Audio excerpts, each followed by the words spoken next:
Chegou o dia aí da gente fazer então o nosso top 15 melhores wrestlers do ano, top 15 absoluto, incontestável. Vai fazer um top 10 normal, né? Só que esse ano deu pra fazer um top 15 e ainda sobrou, né? Top 15 melhores wrestlers de 2025. Abrindo a lista então, em 15º lugar eu coloquei o Místico. O Místico que fez um bom ano na CMLL, né? Ele teve aquela rivalidade bem legal com o MJF, entregou alguns combates bem legais esse ano, né? Mas não se tornou nenhum campeão mundial, não conseguiu o título máximo, né? Mas teve um ano legal, teve umas rivalidades interessantes, então eu acho que ele merece sim entrar no top 15. Então eu abro então o 15º lugar para abrir a lista com o Místico, né? No 14º lugar, então, eu coloco o Gabe Kidd, né? O Gabe Kidd também, que fez um ano muito legal, né? Já começou o ano com aquela lutaça com o Kenny Omega, depois ele fez lutas muito legais com o Yota Tsuji, aquela rivalidade dele com o Yota Tsuji, né? Enfrentou também o Evil, enfrentou uma galerinha legal, né? Apareceu na Elite, ajudou os Death Riders no John Moxley, ganhou alguns títulos. Então eu acho que sim, o Gabe Kidd merece entrar na lista. Em 14º lugar também tá ótimo pra ele, né? Ele poderia estar bem mais acima, né? Mas ele perdeu o John Climax, né? Ele se lesionou, depois estava lá na Elite, né? Mas enfim, ele se lesionou e perdeu o John Climax. Pra mim, o John Climax é onde o Wesley mais se prova, né?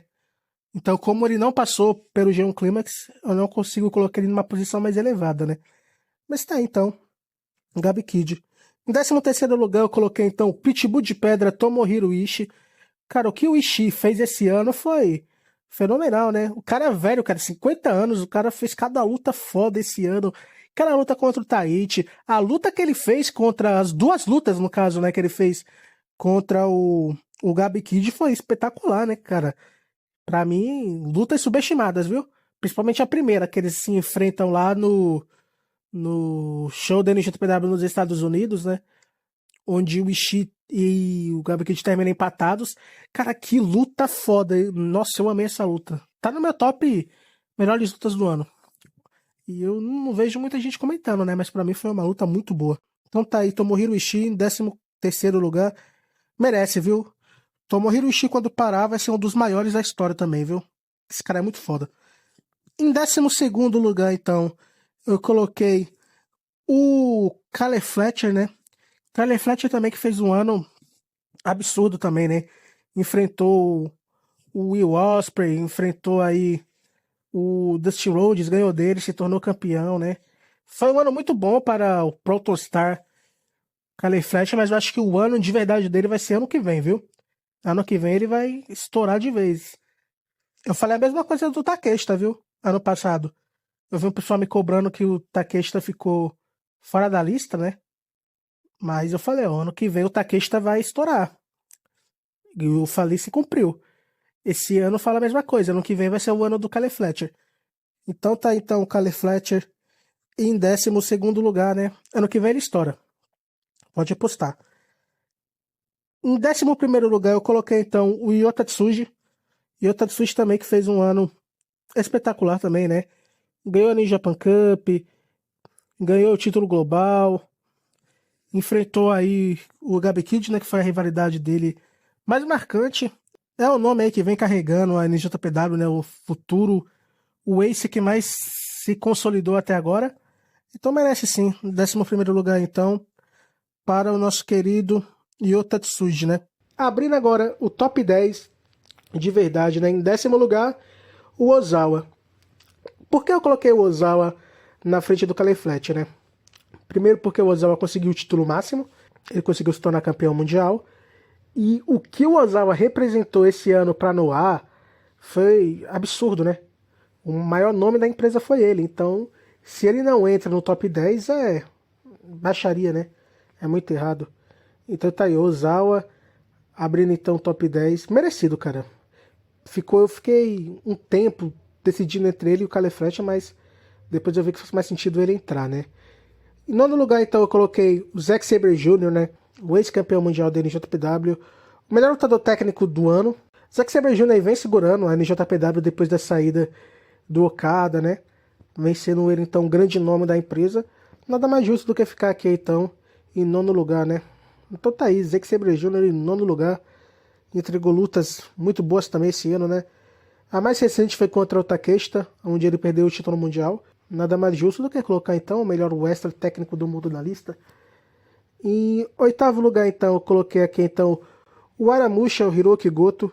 O que o Hiroki Goto também representou esse ano para NJPW foi uma coisa absurda. A Goto Revolution aí reviveu a NJPW que estava em baixa, né? Lotou estádio, que não lotava há um tempo já. Então assim, foi uma coisa absurda, né? O problema foi que ele perdeu o título. Perdeu o título muito cedo, né? Ele deveria ter feito um reinado bem grande. Até o Wrestle Kingdom, pelo menos, né? Então, isso daí prejudicou ele de estar em uma posição mais acima. Mas também foi um ótimo ano do Aramusha e do Hiroki Goto, né? Conseguiu o título dos seus sonhos, aí, o título mundial. E agora, então, a gente não sabe o que ele vai fazer. Provavelmente ele vai conseguir o título mais uma vez. Porque hoje em dia ele e o Zack Sabre Jr. são os nomes mais fortes da empresa, né? Então logo logo ele pega o título de novo. Eu espero que ano que vem ele entre na lista de novo, viu? Porque eu gosto muito do Hiroki Goto. Então em sétimo lugar eu coloquei o Will Ospreay.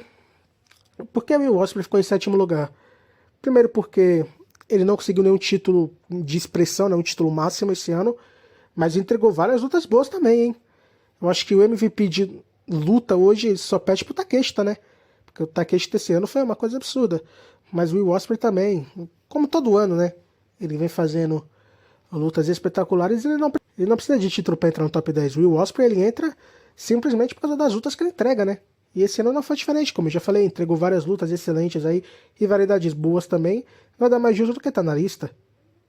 E então em sexto lugar eu coloco o campeão mundial aí, o ex-campeão mundial da Elite também, Jon Moxley. Jon Moxley também fez um ano pra ele, né? Muito bom. Cara com os Death Riders aí fez um reinado grande com o título mundial da Elite, defendeu aí contra vários nomes de peso, né? E perdeu também, até que é recente, né? Pro Hangman Page. Baita história, né? Entre ele e o Hangman Page. Baita luta também, que os dois entregaram. E ano bom pro Jon Moxley, hein? Ano excelente, né, pra ele, na verdade. Já no top 5, então, abrindo o top 5, eu coloco o Cowboy, Hangman Page. A história de redenção do Cowboy esse ano foi algo espetacular. Provavelmente a melhor história do ano foi a história do Hangman Page, né? No caso, no wrestling masculino, né? Porque se for pro feminino, aí não dá, né? Aí tem várias histórias esse ano que superam a dele. Mas no masculino foi a maior história, a história de redenção do Cowboy. Lutas muito boas também que ele fez. O cara aposentou aí, então, o Christopher Daniels, né? Então foi algo...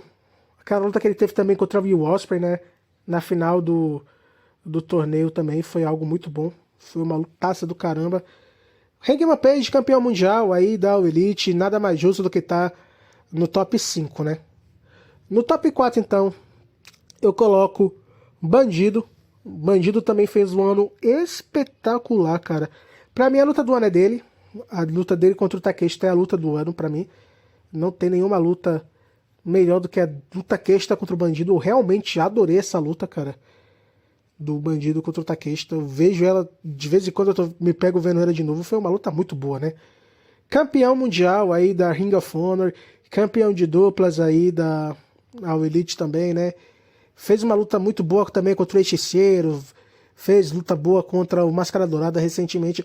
Esse ano foi o ano do Bandido brilhar, né? Que ano maravilhoso do Bandido aí. Então o Bandido aí em top 4. Justo, justo. Vocês acham justo?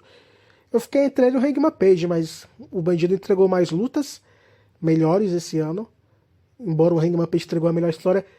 Esse daí eu realmente fiquei me perguntando quem mereceu ficar na frente do outro, né? Qualquer um dos dois poderia ficar na frente do outro, mas eu acho que o Bandido mereceu um pouco mais, né? Em terceiro lugar eu coloquei então o Rainmaker, Kazuchika Okada. O que o Okada fez esse ano foi algo absurdo. O cara unificou os dois títulos, venceu o Kenny Omega, venceu o Swerve Strickland aí também no X1. O cara foi perder recentemente, né? Perdeu ele e o Takeshita pro próprio Bandido e o Brody King. O cara passou praticamente o ano todo como campeão aí. Entregou boas lutas, sim. É porque a gente tá acostumado com um padrão de excelência do Okada, né? O Okada que estava praticamente sempre em top 1. Mas esse ano aí, ele mereceu o seu top 3, viu? É porque eu falo que o Okada ele ficou preguiçoso, deu uma diminuída, mas o Okada preguiçoso é melhor que muito Wrestler sério aí lutando em 100%, viu?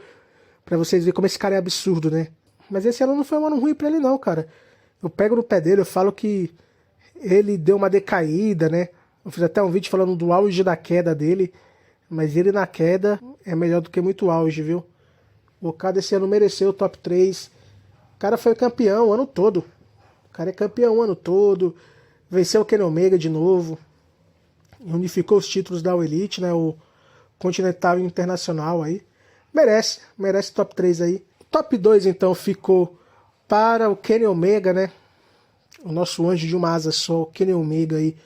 Em segundo lugar, entregou várias lutas espetaculares esse ano aí também. Top 5 MVP do ano em questão de luta, né? Só luta foda o cara fez esse ano praticamente.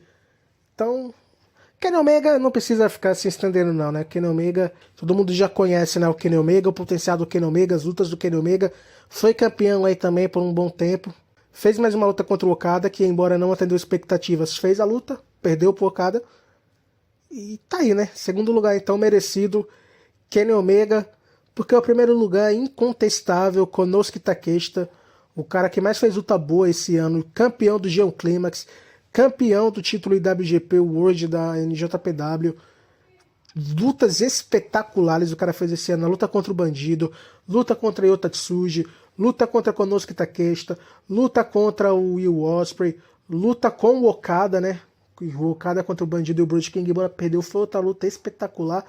O cara esse ano foi o MVP absoluto, cara. Ninguém nesse ano foi melhor do que o Takeshita, ninguém. O que esse cara fez esse ano é absurdo. Se ele tivesse ganho o título de duplas, então, hein? Mas ele ainda vai ganhar o título do Okada, viu? Ele tira o título do Okada logo logo, vocês vão ver. Ele vai ser o campeão do unificado, né? O título global. E vai ser campeão mundial na NJPW, vai ser absurdo. Esse cara é absurdo. O Takeshita é absurdo. Merecidamente melhor do ano. Pode comemorar, Takeshita. Você tá no top 15 melhores wrestlers do ano do canal. Você é foda, mereceu. Casou com a Yuka Sakazaki também. Toma mais uma aí, vai tomando. O cara foi campeão mundial, campeão do G1 Climax e casou com a Yuka Sakazaki. Qual é o argumento que vocês vão me dar pra dizer que o Takeshita não é melhor do ano? Tá aí, ó. Melhor do ano disparado, cara. Não tem nem comparação. Esse é o ano do Takeshita. E é isso aí, galera. Esse aí foi o meu top 15 melhores wrestlers do ano. Logo, logo eu faço feminino. Feminino eu tô pensando. E o feminino ainda não tá totalmente pronto. Eu ainda tô vendo algumas posições. Esse ano o feminino vai ser complicado, viu? Mas é isso aí, galera. Meu top 15 aí. Comenta o de vocês. Um abraço para quem assistiu até aqui e até a próxima.